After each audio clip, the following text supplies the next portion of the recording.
I gotta admit, I'm totally unfamiliar with AIO PCs at all, and this is my first time using an AIO PC at home. So in today's video, we'll be taking a look at the ASUS V241E AIO PC. This is the new one running on the latest 11th gen Intel chip. And I've been using this AIO PC for quite some time right now, and I'm here to share with you my experience and what I have learned throughout all these days. Yeah, let's just begin.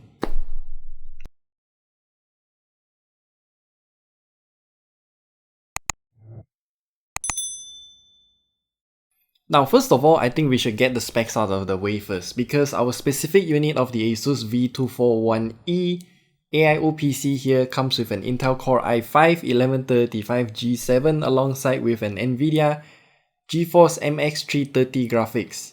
And then it also has 8 gigs of RAM, 512 gigs of NVMe SSD, and it's pretty standard hardware, especially for a laptop nowadays, because technically, in terms of its hardware and specs, this AIO PC is like just taking what's available on a laptop, stuffing it into an AIO PC form factor, and that's it.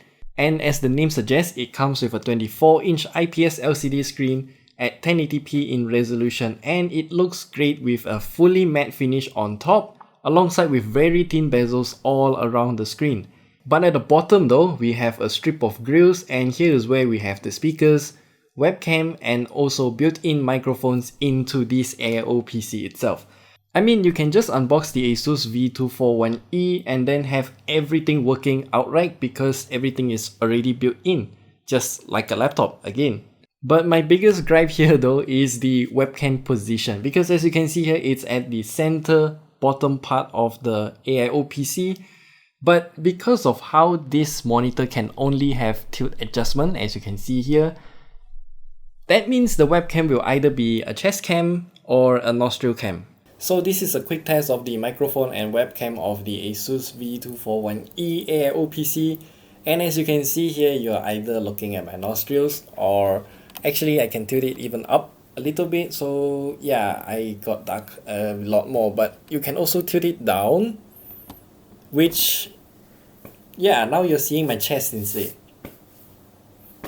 Now for the audio side of things, the ASUS V241E's built-in speaker here is actually much better than many other monitors with built-in speakers, and that's a huge plus. But if you don't want to use the speaker, there is also a 3.5mm headphone jack at the bottom right side of the monitor here, so you can just plug in your existing headphone, earphone, whatever, then it will just work.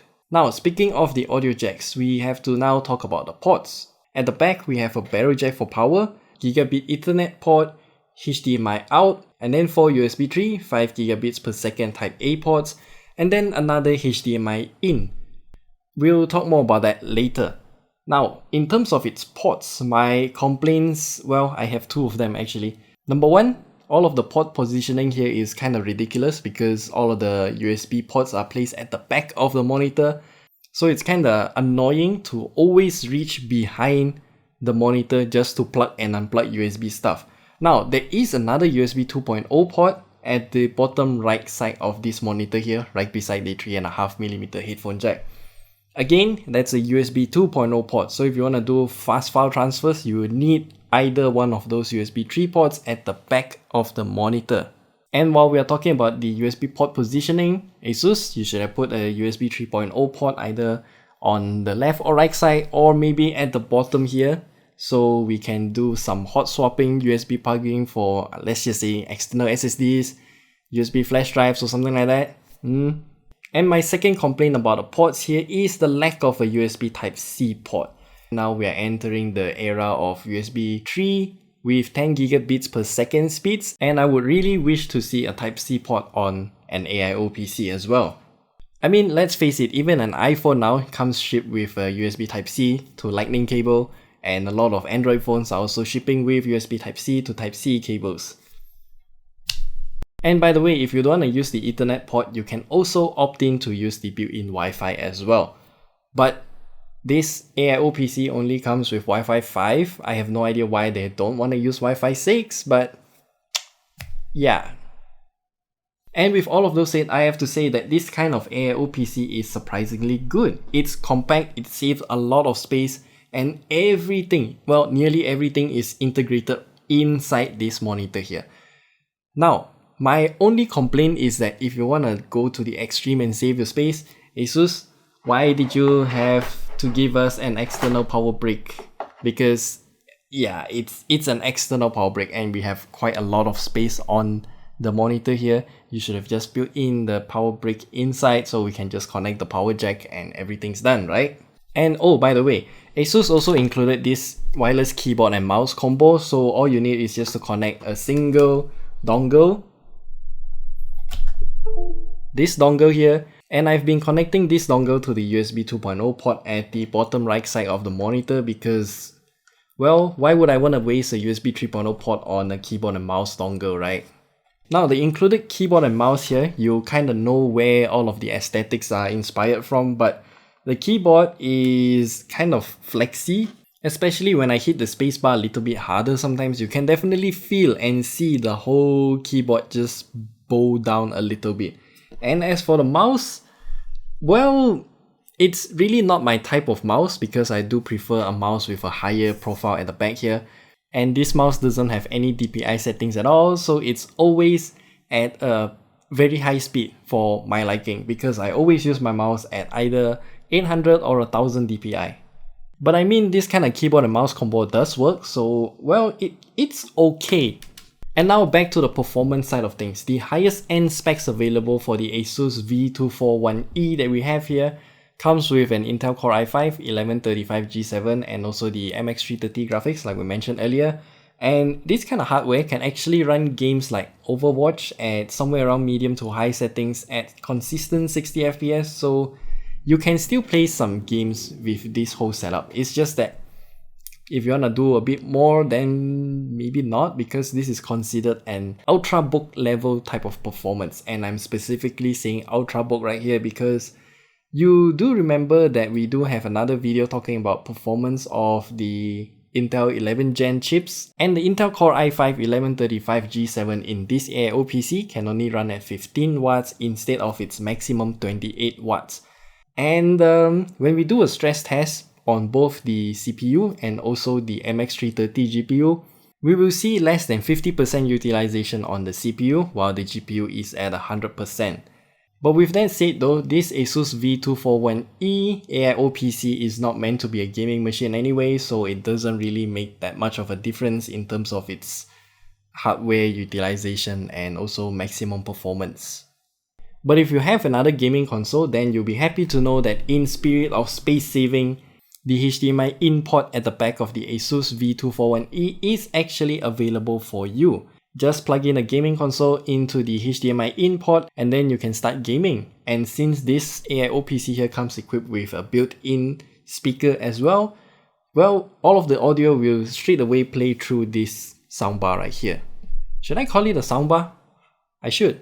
But for me, since I have a Nintendo Switch and then I connected it to this AIO PC here, but the Nintendo Switch though, it has a weird quirk. So if you dock the Nintendo Switch, the volume controls on that console do not work at all. You have to control the volume on your speakers instead.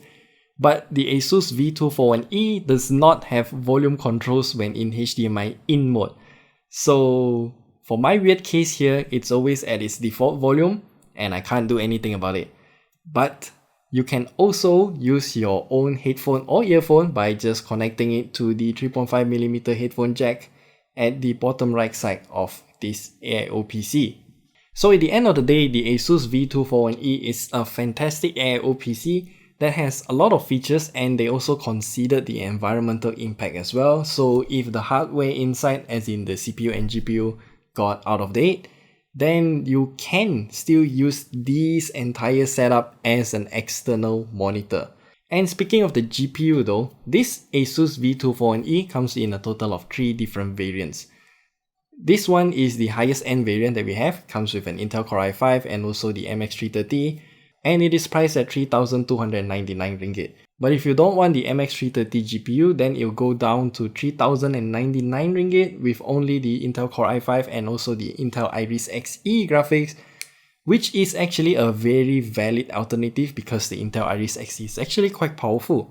And then we have the most basic variant, which is priced at 2,799 ringgit. Now, for this variant, I can't comment much because it comes with an Intel Core i3-1115G4. That is a chip that I have never tried before, but by looking at its spec sheet, it only comes with a dual-core 4-thread CPU. So for usual office and schoolwork, I would say it doesn't actually make a difference at all. But if there is some background task, for example, let's just say Windows Update, then those 2 cores, 4 threads might chug a little bit. But overall, I would say it's fine. And then comes the question, should you actually buy an AIO PC or a laptop? Because it's technically just a laptop, same specs, but in a different form factor. Well, that's actually up to you. I can't tell you which one to buy because it kind of varies from person to person and how you actually want to use your PC. And if a laptop suits you more, then maybe take a look at the ASUS VivoBook series of laptops instead. But an AIO PC, this is actually quite good. So that's all we have to share with you about the ASUS V241E. If you have any questions, leave them down in the comment section below. And we'll see you guys in the next video.